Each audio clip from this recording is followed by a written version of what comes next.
जब तक कराची को तवज्जो नहीं देंगे ये मुल्क ख़त्म हो जाएगा। ये मुल्क का इंजन ही कराची है, इस मुल्क को चला ही कराची रहा है।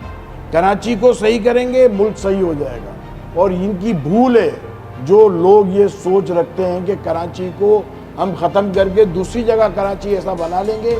सवाल ही पैदा नहीं होता दूसरी जगह कराची बन सकता है। मेट्रोपॉलिटन सिटी और जो पोर्ट सिटी होता है वही फाइनेंशियल हब होता है, वही मुल्क का इंजन होता है। ये जो बात की ना अवाम के वोट से आते हैं या फॉर्म 47 से आते हैं, ये भी एक बड़ा सवाल या निशान है। समझे, ये तो हमें नहीं मालूम। जब तक आपकी नीयत सही नहीं होगी, मैं बोलता हूँ आपने वजू नहीं किया तो नमाज कैसे होगी, आपने नियत नहीं की तो इबादत कैसे होगी। ये वैसे ही मामला है। आपको अपना मुल्क सही करना है, आपको अपने घर से सही करना पड़ेगा। चाहे वो पॉलिटिशियन हो, चाहे वो फोर्सेस के लोग हों, चाहे वो ब्यूरोक्रेसी हो, चाहे वो बिजनेस कम्युनिटी और इंडस्ट्रीज के लोग हो। बात की ना जहाँ से पैसे लेने चाहिए वहाँ ये देखते भी नहीं। और इसमें एक चीज़ और भी अभी जो हर आदमी कह रहा है कि जब एक शख्स का इनकम कम हो जाए एक फैमिली की, तो सबसे पहले वो अपने खर्चे कम करता है। फिर उसके बाद वो आगे की प्लानिंग करता है कि मैं इनकम कैसे बढ़ाऊं और खर्चे कैसे करूं। कुछ दिन पहले पार्लियामेंट्रियन और मिनिस्टर्स से बात करते हुए मुझे समझ आई। मैंने कहा कि ये एक मीटिंग के अंदर 15-15, 20-20 आदमी क्यों जाते हैं?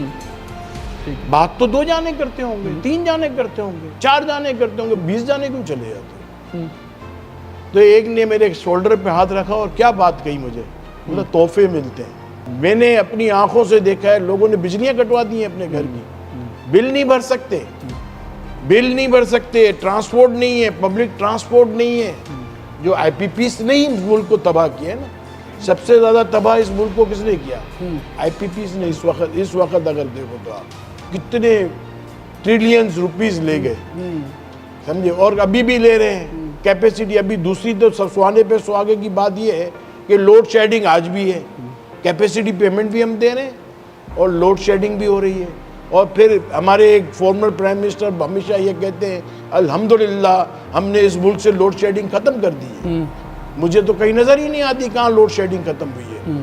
फिर उसके बाद सोने पे सुहागा कि जो चोरी पे पैसे नहीं मिलते वो भी हमसे ले रहे हैं, वो भी कंज्यूमर देगा चोरी के पैसे। और फिर भी लोग जो हैं, जो रफाई इदारे हैं, उनके आप बजट देख लें। इंडस हॉस्पिटल है, ईदी है, सीलानी है, ये अदीब रिजवी वाला हॉस्पिटल है, जितने रफाई इदारे हैं उसमें लोग इस तरह पैसे देते हैं आंख बंद करके।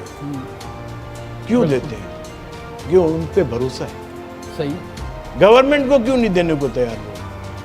सही। ये एक सवाल या निशान है। दूसरी आपने जो बात की कि छोटी छोटी चीज़ों में टैक्स लेते हैं, अगर कोई रफाई इदारा अपने अपने तमाम जो इनके आउटलेट या ऑफिसेज हैं वहाँ डेस्क खोल दे कि जो आदमी टैक्स के ज़िम्मे में नहीं आता उसका टैक्स लिया गया मैं रिफंड दिलाऊंगा, तो गवर्नमेंट का आधा खजाना खर्च खाली हो जाएगा। कि तमाम फॉर्मर प्रेसिडेंट्स और तमाम जो हमारे एमसी मेंबर और हमारे लोग बैठे थे, किसी ने भी बजट पे ये बात नहीं की कि बजट से मुतमईन। इसका मतलब ये है कि ओवरऑल बजट जो है इससे कोई भी सेटिस्फाई नहीं। ठीक है।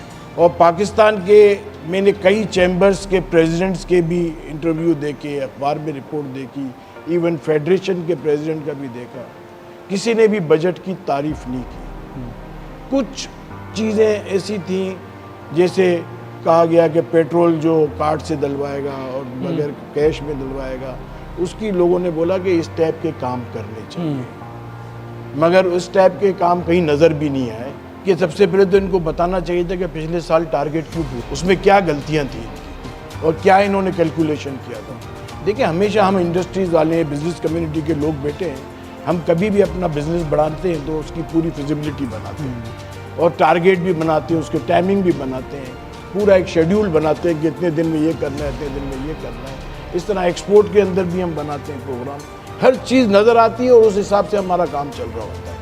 ऊपर नीचे डेली मॉनिटरिंग भी करते हैं। इधर तो इन्होंने कोई नहीं बताया कि इतने ट्रिलियन रुपीस हमारे शॉर्टफॉल हुए हैं, उसका कहीं जिक्र नहीं किया। क्यों शॉर्टफॉल हुए? किसकी नाअहली थी ये भी जिक्र नहीं किया।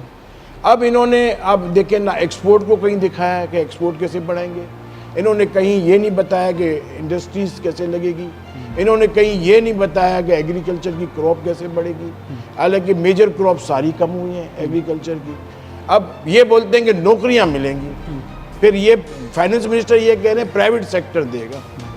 आप मुझे बताएं कि जो इस मुल्क के अंदर एनर्जी की जो कॉस्ट है जी या कॉस्ट ऑफ डूइंग बिजनेस है, उसमें कोई इंडस्ट्री लगा सकता है? ये मैं फाइनेंस मिनिस्टर से आपके तवज्जुह से पूछता हूँ, वो बता दे, एक फिजिबिलिटी बना दे कि फलानी इंडस्ट्रीज़ की ये फिजिबिलिटी है, ये लग सकती है और ये आप लगाओ और इतने साल के अंदर इसका रिटर्न है। गवर्नमेंट बता दे ना हमें, गवर्नमेंट बिजनेस बता दे कि आप ये बिजनेस कर लो, ये इतने साल में रिटर्न है, ये आप कर लो। हमारे मुल्क में जो इंटरेस्ट रेट है, हमारे मुल्क में जो टैक्स का रेट है, हमारे मुल्क में जो एनर्जी का रेट है, कोई एक चीज़ भी ये नहीं शो करती कि इससे इंडस्ट्री लग सकती है। चौकीदार टेलीफोन यूज़ कर रहा है, वो टैक्स दे रहा है, वो टैक्स के उसमें आता है, उस पर टैक्स लग सकता है? नहीं लग सकता। इस तरह जिन जिन चीज़ों पे आप टैक्स ले रहे हैं, गरीब लोगों से उनसे आप टैक्स ले ही नहीं सकते, क्योंकि वो टैक्स के उसमें आता ही नहीं है। ठीक है, उनको तो वापस करना पड़ेगा आपको, मगर ये कोई लेने ही नहीं जाता टैक्स। गवर्नमेंट से वापस लेने जाए टैक्स तो इनका तो कितने टैक्स वापस देना पड़ेगा। देखो प्राइवेट सेक्टर के अंदर आप अगर हम कैलकुलेशन करते हैं, एक स्मॉल इंडस्ट्रीज, एक मीडियम, एक लार्ज, लार्ज का शेयर कितना है टैक्स के अंदर, जी लार्ज का शेयर कितना है एक्सपोर्ट के अंदर, लार्ज सेक्टर जो है वो सारा हर चीज उनको कंप्लायंस करनी पड़ती है, एक्सपोर्ट सेक्टर को हर चीज की कंप्लायंस करनी पड़ती है, तो वो सब चीज करते हैं। अब रह कौन गया? आप बोलते थे इंडस्ट्रीज सबसे ज्यादा जॉब देती है, इंडस्ट्रीज में रह गया स्मॉल या न्यू कमर, उसकी परसेंटेज क्या है एक्सपोर्ट के अंदर, उनकी परसेंटेज क्या है टैक्स के अंदर। अब वो नहीं करते क्योंकि वो अभी खड़े हो रहे हैं।